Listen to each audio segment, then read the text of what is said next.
buenas a todos, bienvenidos una vez más a Psicologízate en Casa.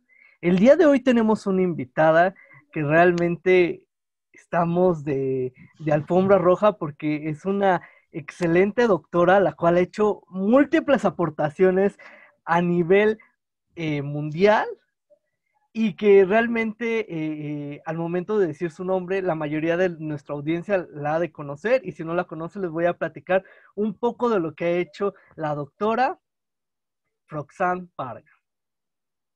La doctora Froxán Parga es doctora en psicología por la Universidad Autónoma de Madrid, psicóloga clínica reconocida por el Ministerio de Educación, Ciencia y psicóloga especialista en psicoterapia reconocida por la European Federation of Psychologists Association.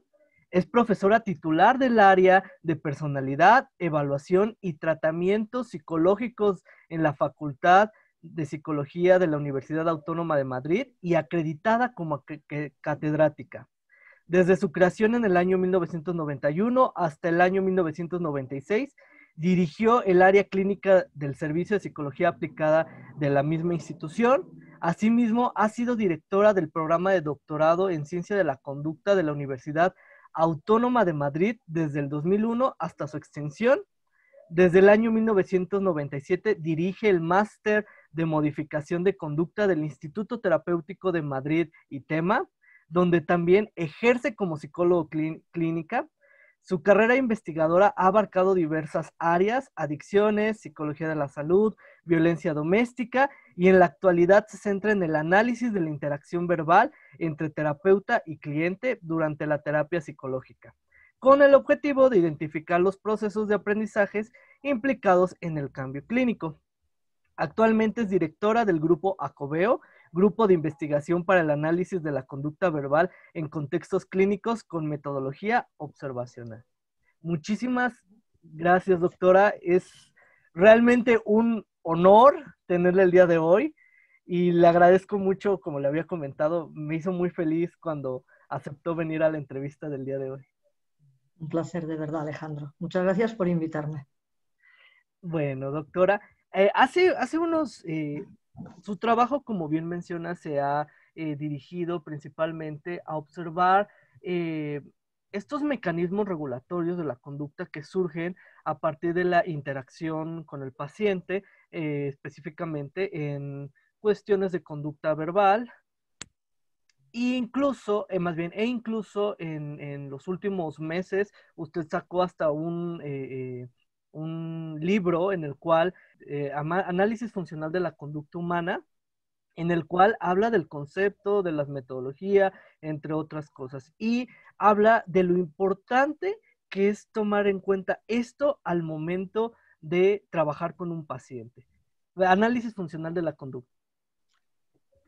Vamos a ver, el análisis funcional es una metodología que permite encontrar las variables explicativas de cualquier comportamiento. O sea, es una forma de proceder para identificar en una secuencia conductual concreta, por qué esa respuesta se da como se da, o lo que es lo mismo, porque esa conducta ocurre y se mantiene en el tiempo, o se modifica, o cualquier variación que pueda haber. O sea, es una metodología para establecer las causas de la conducta. Las causas de la conducta siempre se explican en términos de aprendizaje, de procesos de condicionamiento clásico, procesos de condicionamiento operante.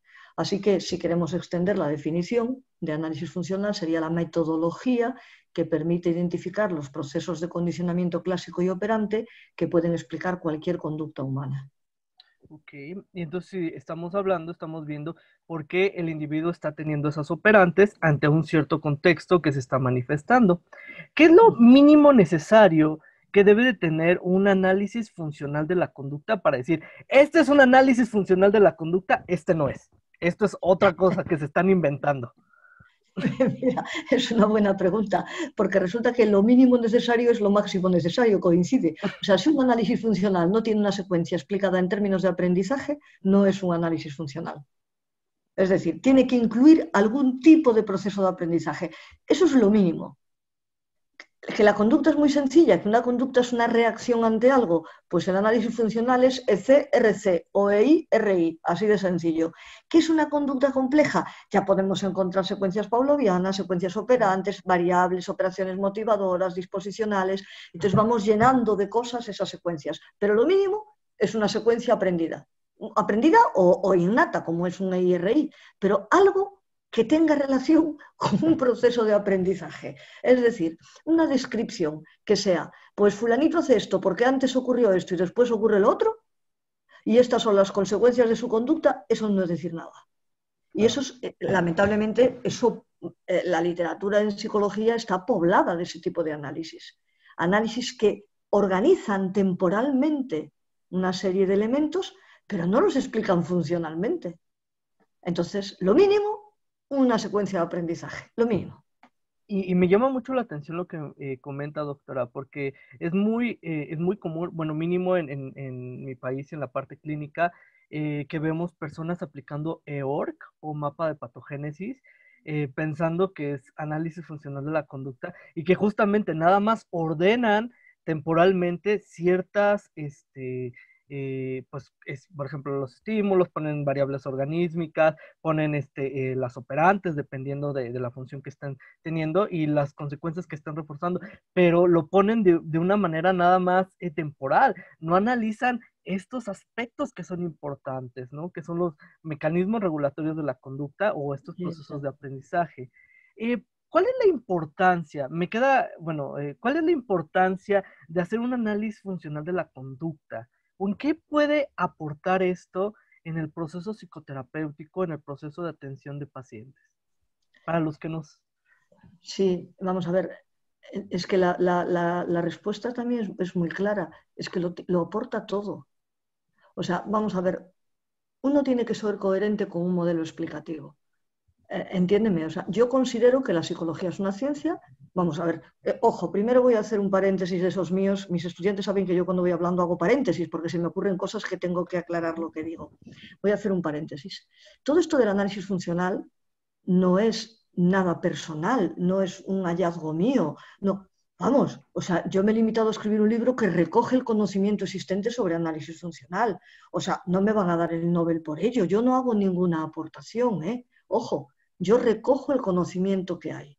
No soy más que una mera transmisora y que he tenido la gran suerte de contar con un equipo que me ha ayudado a escribir un libro en el que se recoge el conocimiento que otros autores han ido desarrollando a lo largo del tiempo. Esto hay que decirlo. O sea, el análisis funcional no es ni mucho menos una obra de Marie Ostrosian. O sea, yo lo que hago es recoger. Y entonces, dicho esto, cuando voy a afirmar acerca de qué aporta el análisis funcional, es lo que digo yo y lo que dice cualquier otro autor que entienda de psicología conductual. Entonces, si nosotros nos adherimos a un modelo conductual de la psicología, que yo, y esto es de mi propia cosecha, yo diría, es el único modelo científico existente, pero esto ya es una posición personal, debatible, discutible, pero es una posición personal. Aquí hay, por supuesto, controversia. Yo considero que es el único, pero hay otros que otros consideran. Si nosotros partimos de un modelo conductual de la psicología como ciencia natural, necesariamente tenemos que ser coherentes con ese modelo. Y la única estrategia explicativa que no es dualista, que es monista, que se basa en causas y no en descripciones, que no atribuye a variables internas inferidas la causa del comportamiento, pues es el análisis funcional, que es coherente con el modelo conductual. Entonces es una cuestión de coherencia. O sea, yo puedo decir, no, es que a mí el análisis funcional no me hace falta. Pues entonces dime qué explicación das para la conducta humana.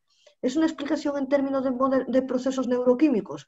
Esto en el libro se deja bien claro. Esto es un error, pero es un error grave. Primero, porque estás considerando que hay dos partes en el organismo, una parte orgánica y una parte no orgánica, la parte psíquica. Segundo, es un error grave en el sentido de que consideras que la parte orgánica es responsable de la parte psíquica y no sé de dónde te sacas eso. Y tercero, que aquellas personas que utilizan los procesos neuroquímicos para explicar el comportamiento humano en toda su complejidad están incurriendo en lo que se llama, y tampoco es una denominación mía, la falacia meriológica, es decir, explicar con una parte un todo. Resulta que el cerebro no solo es una parte del cuerpo, sino que hasta es una parte del sistema nervioso. Y además ni siquiera utilizan todo el cerebro, utilizan el córtex, con lo cual es todavía más erróneo. ¿Me sigues? Entonces, ¿qué aporta el análisis funcional? El análisis funcional aporta una explicación totalmente coherente con un modelo monista de psicología donde se buscan las causas en términos de aprendizaje. ¿Tiene algo que ver los procesos neuroquímicos? ¿Tiene algo que ver procesos de índole fisiológica? Pues claro que tienen que ver, pero no son explicativos. Contribuyen, sustentan, permiten, pero no explica. Claro, ¿no? Y que muchas veces caemos como justamente en esta falacia, ¿no? Y me llama mucho la atención porque ahora existen diferentes, pues sí, como teorías, por ejemplo, con estos estudios de Kabat-Zinn donde mencionan, ¿no? El autorreportes y los relacionan, por ejemplo, con me fue el nombre como la parte, es un estudio neurológico donde ven como la interacción o la activación de ciertas áreas, ahorita que lo recuerde, Sí. y lo correlacionan, ¿no? Y entonces dicen, se correlacionó esta parte, entonces podemos llegar a que entonces esta técnica lo que nos ayuda es que somos más conscientes de nosotros mismos y pues que realmente no nos dice nada, ¿no? No porque una parte del cerebro brille, significa que eso está ocasionando un montón de conductas asociadas, ¿no? O sea, no es el origen, ¿no? Y que justamente en esta parte que todo se va relacionando entre sí, ¿no? Una persona no solamente es la parte del cerebro, ¿no?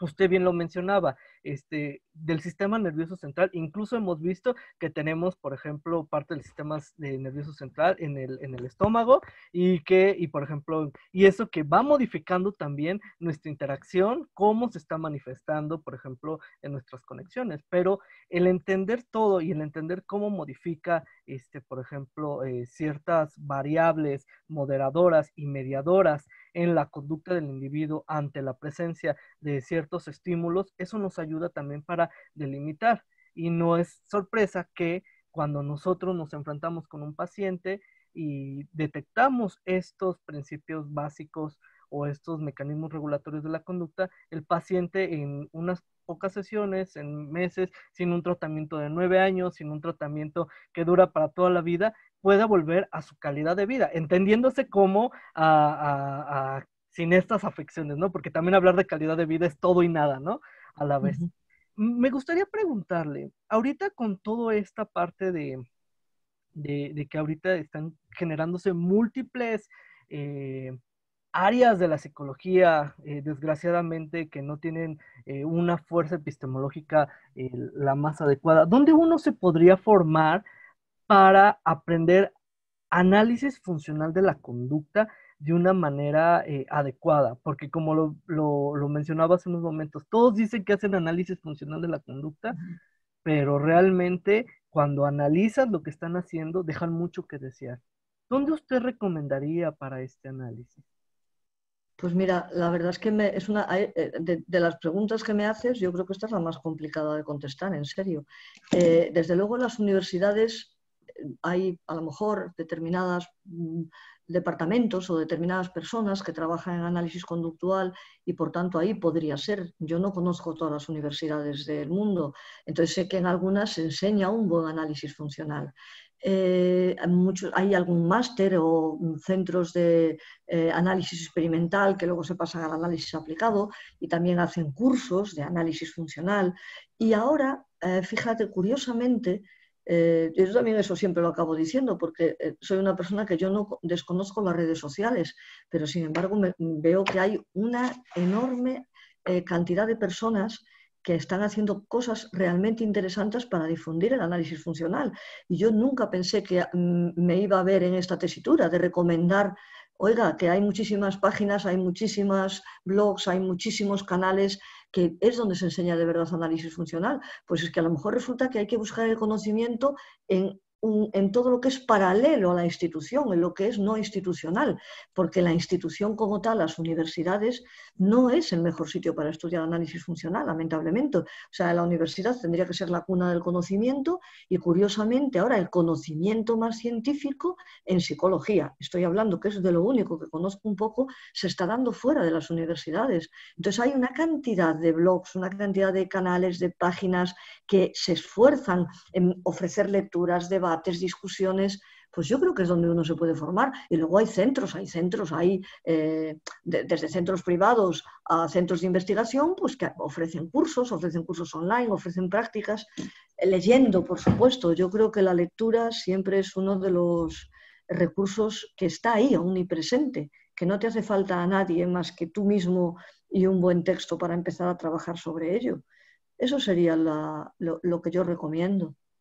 Claro, y que justamente siguiendo como esta área, desgraciadamente hay muchas instituciones con tal de tener como la carrera o tal de tener, desgraciadamente, como personas pues en dicha institución, pues lo que se ofrece pues no es tan adecuado, ¿no? Es bien sabido que en múltiples instituciones incluso enseñan cuestiones pseudocientíficas y no nos vamos a cuestiones que la han marcado pues las revisiones sistemáticas o los ensayos controlados aleatorizados al N igual a uno que no son tan eficaces, sino cosas que incluso, por ejemplo, angeloterapia o este tipo de intervenciones que carecen de un sentido epistemológico. Y ahorita usted mencionaba algo muy interesante, ¿no? El análisis funcional de la conducta es algo que nos permite acercarnos principalmente a los principios que ofrece el análisis conductual aplicado, sobre todo tomando en cuenta la parte conceptual y la parte tecnológica que podemos ofrecer ante un paciente que estemos viendo, ¿no? Y esto no es algo que nos estemos inventando, no es algo que, como usted mencionó, salió de la nada, ¿no? Desgraciadamente ahorita nos estamos dando cuenta que lo que hace mucho tiempo se escribió, resulta que era por ahí, pero siempre hay modas, Así es. desgraciadamente, que nos van alejando, pero lo bueno es que la ciencia es autocorrectiva y que poco a poco nos vamos acercando. Y ahorita encontramos muchos modelos que se están acercando y que están retomando esto y que estamos empezando a decir, oye, tal vez estos modelos sindromáticos donde solamente estás tomando variables disposicionales sin evaluar las variables episódicas Sí. o sea, que realmente no te dice nada y esta circularidad, pues tal vez no son más adecuadas. Sí, lo que pasa, permíteme, es que efectivamente, o sea, yo estoy totalmente de acuerdo en que el gran problema ha sido el pensar que lo actual era lo mejor o que lo más moderno era el progreso. Yo escribí con un buen amigo, con Esteba Freixa, un artículo que cuestionaba si lo actual y lo moderno era el sinónimo de ser lo más avanzado y la conclusión era que efectivamente no por ser lo último es lo mejor. Y en psicología pecamos de esto, o sea, eh, si alguien se pone a hacer una historia de la modificación de conducta, va a comprobar que cuando nació la modificación de conducta nació como una reacción, como una oposición. Hubo muchos factores, pero uno de ellos era la oposición al modelo médico imperante. O sea, el modelo conductual era un modelo que explicaba en términos de aprendizaje los problemas psicológicos. Y resulta que pasan unos años y cada vez más lo que entonces se llamaba y se llama un modelo cognitivo-conductual se va aproximando cada vez más a un modelo biomédico, por las publicaciones que hace, por el tipo de diagnósticos que hace, al margen de que luego digan que hay que hacer un análisis individual y un análisis funcional, el consentir la etiquetación, el consentir clasificar las técnicas para problemas, eso incurre en el modelo biomédico más tradicional. Entonces, ¿cómo es posible que algo que nació como una reacción acaba siendo absorbido por ese mismo modelo? Ahí está donde tú muy bien dices, hay que volver atrás. O sea, eso ya estaba. Nos tenemos que saltar toda esta parte que es de enrarecimiento, de llenar de cosas inútiles con las que ya se habían superado y y que se volvieron a introducir de una manera sibilina y que ahora están dominando el panorama de la psicología. Volvamos a los orígenes, volvamos a la explicación en términos de aprendizaje como se empezó en los años 60. O sea, eso está claro que quedó ahí, está todo por descubrir. Y que me llama mucho la atención porque incluso pareciese que ahora estamos absorbiendo nosotros al modelo médico, ¿no? Si nosotros nos vamos, por ejemplo, a las clasificaciones de niveles de evidencia de Oxford desde el 2011, antes, pues, los N igual a 1, que son diseños intrasujetos, que se aplican muchísimo, por ejemplo, en cuestiones, bueno, ahorita ya están en la parte aplicada, pero antes era en la parte básica, donde Sí. se aprendieron. Ahorita ya incluso son considerados más fuertes que los ensayos controlados aleatorizados. Y dicen, ah, no, pero es que son los nuevos diseños. No, espérate, esos diseños están desde hace 40, 50, 60 años. Exactamente, sí, sí, sí. Y ahora se está recuperando su fortaleza, pero como siempre, aún hay revistas en que consideran que si tú publicas un estudio de n igual a 1, resulta que ese estudio no tiene validez, porque tiene que ser un estudio. Digo, pero oiga, usted está muy retrasado. O sea, esto ya se superó. Entonces, pero la superación, curiosamente, es la vuelta a los inicios. Lo que tú dices, ay, lo más novedoso, perdón, esto ya se hacía, esto ya tenía nombre. Esto ya era el estudio típico de la intervención conductual. O sea, el análisis experimental de la conducta y el análisis aplicado a la conducta están basados en el estudio de n igual a 1. Así es, sí. Exactamente. Y otro lugar donde lo podemos empezar a notar, por ejemplo, y que se relaciona mucho, por ejemplo, con el análisis funcional de la conducta, por ejemplo, estas etiquetas, ¿no? Como trastorno depresivo mayor, ¿no? Y que cuando nosotros analizábamos, digamos, modelos como los de Fester, como Ferster, los de Barlow, entre otras cosas que nos decían, a ver, espérate, eso que tú llamas aquí es un operante que está siendo reforzada más por un tipo de reforzador negativo, bla, bla, bla, y te ponen toda la cadena de cómo se está poniendo, y ahorita resulta que es lo nuevo de lo nuevo de lo nuevo, ¿no? Sí, sí. Y dices, Pero oye, que la ignorancia es muy atrevida. ¿Qué le vamos a hacer? exactamente, exactamente. Y que justamente esto nos lleva a un punto. El análisis funcional de la conducta no es algo que salió porque sí, es algo que necesitamos, que desde ya bastante tiempo diferentes autores como Kasdin, como la doctora Floxamparga, entre otros autores nos han estado diciendo, ¿saben qué? Estamos cayendo en esta contradicción, por ejemplo, del coche, ¿no? ¿Por qué funciona un coche? Porque le eché gasolina.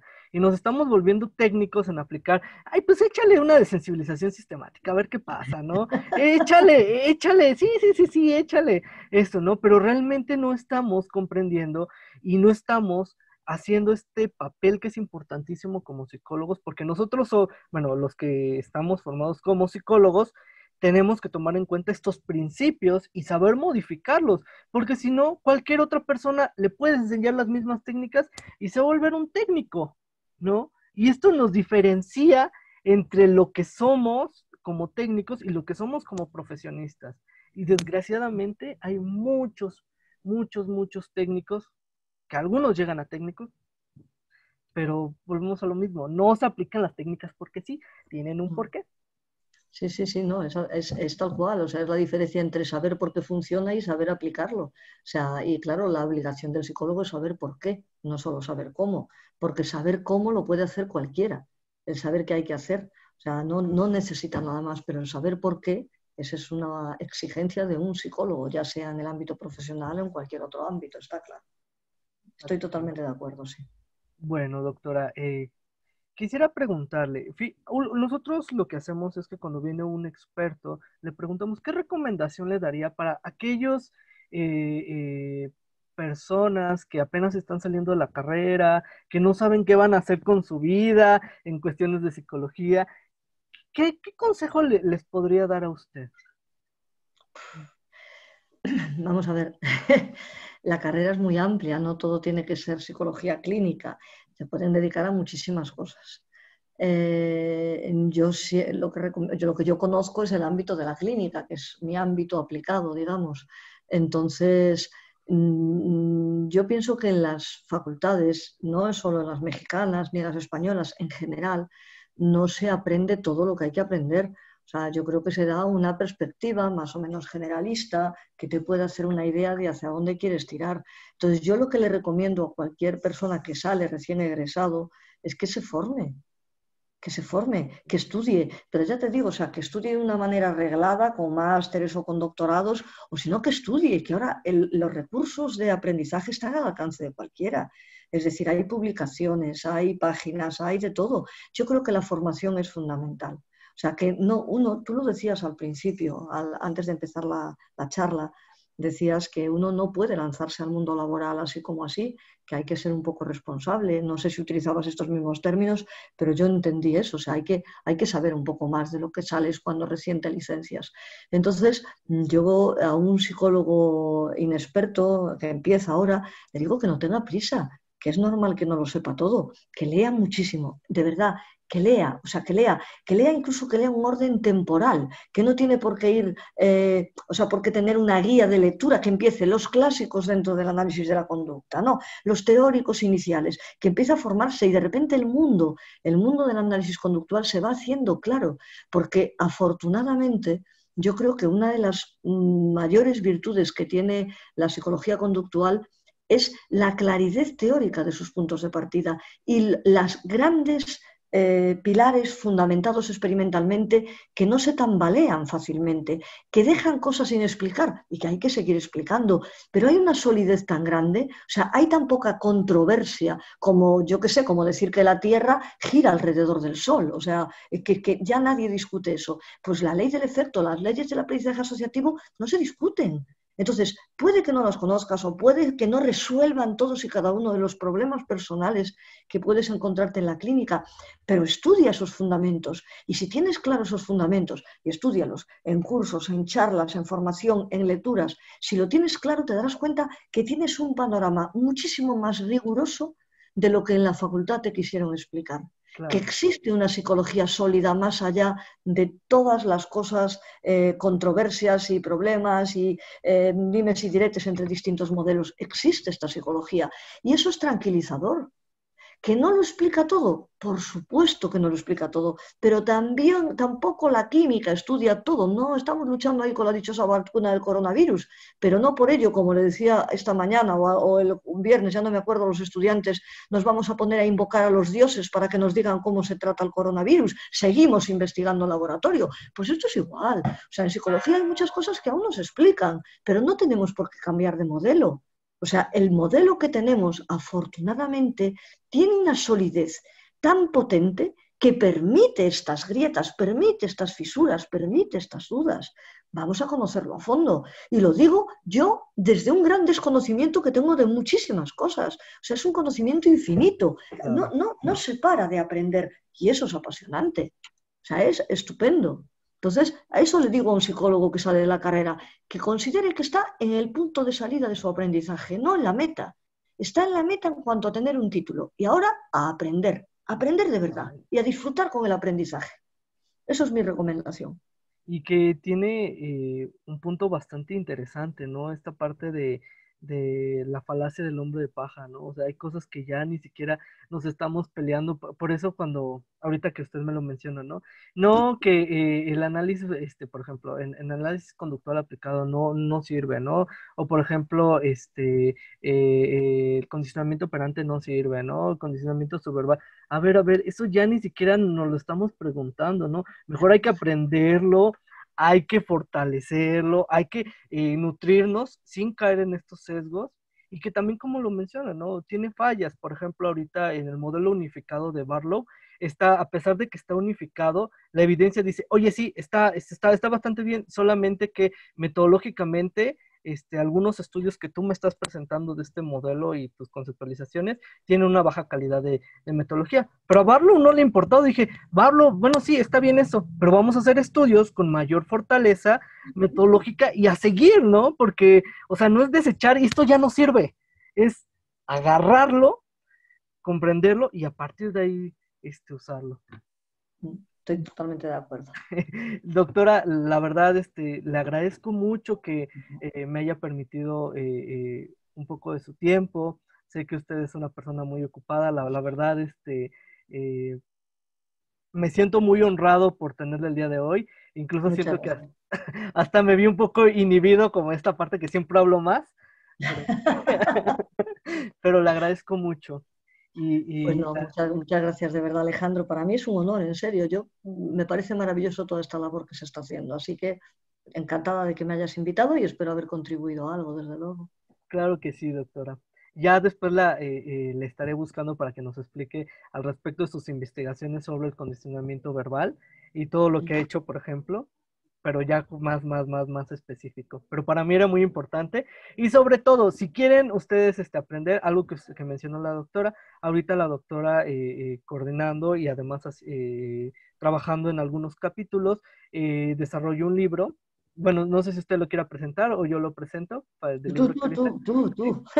Bueno, actualmente desarrolló un libro, el cual ustedes lo pueden conseguir, que es el análisis funcional de la conducta humana, concepto, metodología y aplicaciones, y que justamente este libro viene, pues bien explicado desde la historia de cómo se fue conceptualizando, cuestiones filosóficas en torno al análisis de la conducta y pues principalmente cómo esto se va desarrollando en el análisis y también en la cuestión psicoterapéutica. Y lo que me gustó mucho también es como el deshacernos de ciertos términos psicológicos que tal vez ya no son tan útiles como apego, asertividad, autoestima. Autoestima creo que es el que más me encantó, de que ahorita dicen, tiene baja autoestima, eso es todo y nada, ¿no? Exactamente, es como no decir. Exactamente. Entonces creo que es una joya el libro que desarrolló la doctora en coordinación y se lo recomiendo bastante. Y pues, bueno, no sé si quiera comentar algo antes de terminar, doctora. Nada, que parece que vengo aquí a hacer publicidad del libro y para nada. Yo No, lo no, que, no. lo que vengo es a charlar con vosotros porque me habéis invitado y me parece estupendo. De verdad, muchas gracias. Nada Al, más. al contrario, doctora. Y pues ya saben, los que nos están viendo, es un camino, el conseguir el título no es la meta final. Aún teniendo el doctorado, aún teniendo una maestría, hay muchas cosas que uno puede aprender y realmente el conocimiento va cambiando. Y, y a veces apegarnos a clásicos nos ayuda más. Y por eso cuando, por ejemplo, en experiencia personal, que salió el libro de Hayes, el de A través del Sí, DSM-5, sí. con su modelo transdiagnóstico, dijo, esto ya lo había, como que ya lo había leído antes, ¿no? Como que ya lo había leído desde los Me suena, sí, sí, sí. y uno se dice, no, wow, es una nueva perspectiva, pero son cosas que ya se han hecho desde hace mucho tiempo y retomarlas es algo importante. Sí. Entonces, si vamos a difundir, que sea con evidencia y acérquense a buenos lugares para Mira, poder. el Alejandro, el otro día, ¿puedo decir una cosa? Sí, claro, adelante. Es que el otro día, y estoy intentando saber quién me lo dijo para nombrarlo y darle las gracias, y no lo recuerdo. Y alguien me dijo, el conocimiento es lo único que cuando se reparte crece. Y me pareció una frase maravillosa. O sea, parece que si tú repartes algo, pierdes, que te quedas, ¿no? Tú repartes una tarta y te quedas con un trozo más pequeño, repartes dinero. Pero no, el conocimiento cuando se reparte es lo único que aumenta. Y me parece una frase magnífica. Y no recuerdo, fue un amigo o alguien me mandó un WhatsApp, no lo sé, y lo lamento no decir quién es, pero es que no soy capaz de acordarme. Pero me pareció una frase magnífica. Y creo que nuestra obligación es eso, es repartir conocimiento para que aumente. De verdad, o sea, y es la forma, ¿no? Por eso yo encantada de que me hayáis invitado y que contribuya algo en este reparto.